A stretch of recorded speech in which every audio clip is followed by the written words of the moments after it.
naman. Kasi dati sa teatro, halimbawa yan, ito yung mga props, ito yung mga costume, ito yung mga wig.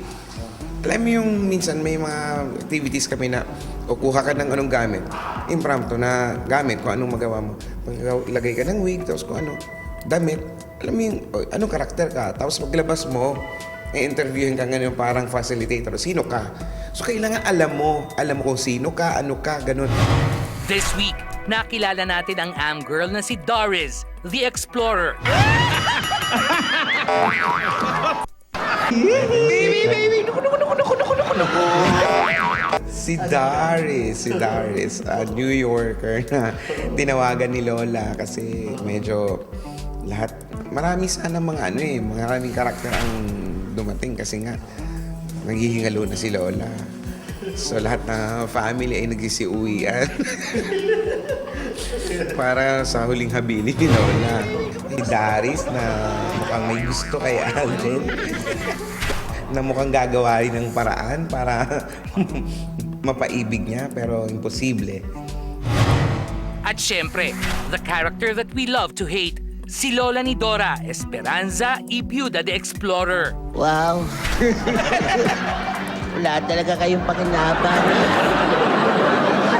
Ako pa ang humabol. Namamatay na ako. Ando na ha? Ando na, malapit na.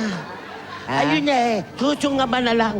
Uy. Naka-shades kasi kayo Nung mini-makeupan ako, hanggang nilalagay ako ng costume, sabi ko, ay, parang pa Celia Rodriguez naman yung dating ng mata ko. Sabi sa akin ng mga writer, kasi kuya, karakter mo rito, donya ka na masungit na parang mayaman. So parang, asinderang dating na madali lang na pag-aralan yung Lola. Totoo nga bang nagkakasakit na rin siya sa tunay na buhay gaya ni Lola ni Dora?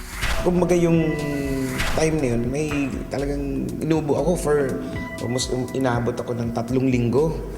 Kasi yung panahon natin na ulan-init. Yung kalusugan, may minsan bumibigay din. Kaya lang, suporta na lang pag may time talaga na pahinga. Malaking bagay din daw kay Wally na napapasaya niya ang kanyang anak na si Rian na ngayon ay sumasailalim sa cancer treatment. Tawa ng tawa siya. Pero hindi naman na siya kumbaga nasa bahay na lang siya, pumupunta-punta na lang sa ospital. Rian. Sabi niya sa'yo? Ayun, at nakakatuwa dahil marami rin kumbaga mayroon kaming isang tagahanga, naghingi pa ng fan sign na sa States, sinabi lang sa akin na ito may cancer tong kapatid ko, ganyan. Sa inyo lang to napapa-smile na parang ganun. So, pwedeng pakibati. Mga ganung bagay na gagawin mo lahat para mapasaya yung isang tao na may sakit.